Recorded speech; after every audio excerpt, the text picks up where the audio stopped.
Hello! Welcome to ILead's Decoding Virtual Teams module.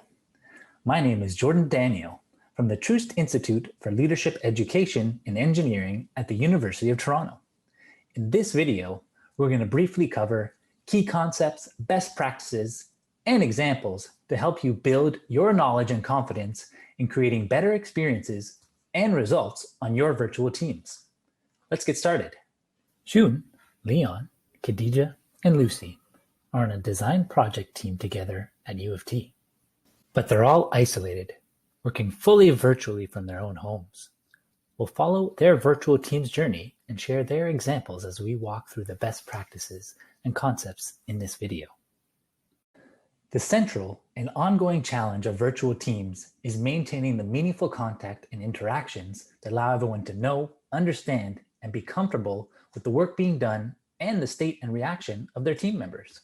In a normal in-person setting, much of this transparency happens automatically through regular interaction in shared spaces, seeing body language and social cues that are often taken for granted. Without making deliberate adjustments on how a virtual team operates, the physical and social isolation leads to low transparency and trust. This leads to dramatically reduced effectiveness and poor team results. The rest of this virtual teams process framework builds off essential factors and processes for any effective team and considers the added concepts and best practices that are required to maintain them and the lost trust and transparency that happens in a virtual team setting. We'll cover team building and psychological safety, collaboration and meetings, distributed decision-making, and accountability in an online setting, as well as all the concepts and best practices that help build trust and transparency through each one of these parts of the team process.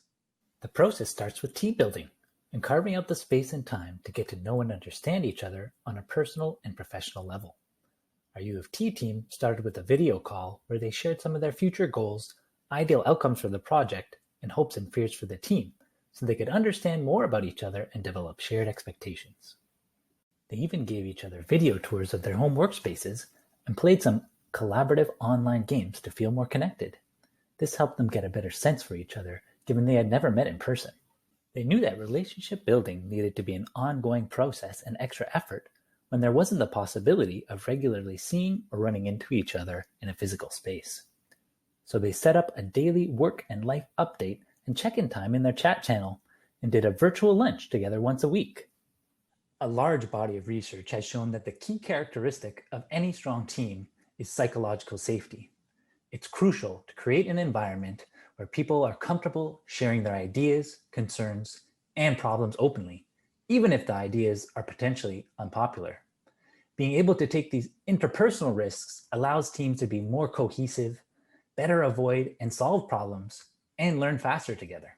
On our UofT team, Shun was normally slower to speak up in design meetings and sometimes struggled with the language barrier. But he was comfortable adding comments in the chat during video calls. When he did, the rest of the team would then make sure to pause and leave space for him to elaborate. Seeking out the voices of people on this team who speak less or who think differently from the bulk of the team is an essential way to build psychological safety. As a team lead, Khadija made sure to proactively solicit ideas, feedback, and counterpoints from everyone during meetings, as well as on all their online communication channels. When her sister got sick, Khadija had to spend a lot of time bringing her to the hospital for tests, and she struggled to keep up with her own work on the team. But Khadija role modeled the openness and transparency that's required by sharing her challenges with the team and asking for help. The rest of the team was empathetic and took on extra tasks to support her through the challenging time.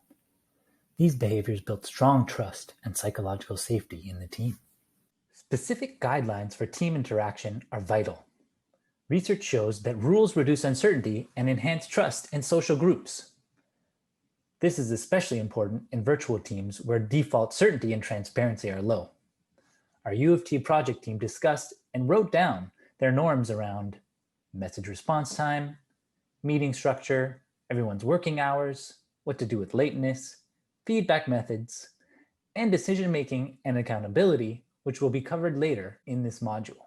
Next up in the virtual teams process is collaboration and meetings. Success in these build off the foundations of team building and psychological safety we've already covered, but there's also some proven online meeting best practices to consider. At this point, you've probably experienced that online meetings are much more difficult to focus in, and being online all day is extra tiring for many reasons. Maybe take this moment to take a break from this video and just stand up and stretch. It's extremely helpful to plan and allow for frequent short breaks so people can stand, stretch, and just get away from the screen. Then while in meetings, individuals need to turn off all other distractions and not succumb to the temptation to check messages or do other work. Using video conferencing with your camera on provides that important FaceTime and helps with the much needed transparency on a virtual team. Your team should also set regular schedule of video meetings that are shorter but at more frequent intervals. Nonverbal communication channels such as body language and facial expressions are lost in many virtual media, but are integral ways in which we send information and share understanding. When we're only using text, people tend to be less filtered and more negative in their writing. Written information also tends to be perceived more negatively than intended by readers, and people tend to overestimate the clarity of their written views and directions. So make that extra effort to maintain a positive and supportive tone and increase the specifics in your written messages. On our UofT team, Lucy had a habit of being short and unfiltered in text conversation, often leading to her teammates being confused about her messages or thinking she was often angry. With some gentle feedback from Leon, Lucy started being more specific and used emojis in their chat channel to convey her true emotions. Use of emojis is backed by a UofT and MIT collaborative study that found that stronger design teams use more emojis when communicating in chat channels. It seems that use of emojis fills the gap of nonverbal communication and may be a way in which teams build culture. Online tools and technology that allow for everyone to view and contribute to ideas at the same time are key for effective collaboration and transparency on virtual teams. Luckily, there are so many tools available. Talk about your preferences together and try out as many as your team needs or can manage. The next part of the virtual teams process is distributed decision-making. When you set up your team's norms and rules, make sure to discuss who or what groups need to make which decisions. For example, Khadija had final say on client communications, Shun and Lucy would decide on technical component design, but coordinate with Leon on software, and consensus was needed for choosing the next team movie night pick. They recorded and communicated all decisions and justifications in shared documents and notes online for that needed transparency. Then they used their video meetings to discuss and make big decisions that affected everyone. As timelines and deliverables move forward, the next consideration for online teams is accountability.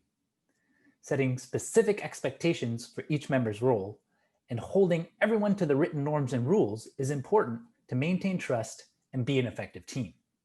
When Leon started slipping on his timelines and missing his online updates, Khadija decided to follow up with him by phone before jumping to any conclusions. It turns out his internet at home had been down for several days while his other projects were ramping up and causing stress, but he hadn't communicated any of this with the team. Khadija reminded him of the team norms and offered to support in the areas he was slipping.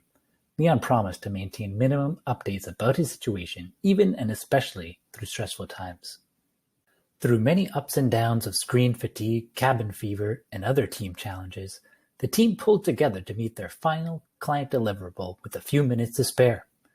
They made sure to acknowledge the milestones along the way and have a big team celebration at the end to cycle back to continued team and relationship building.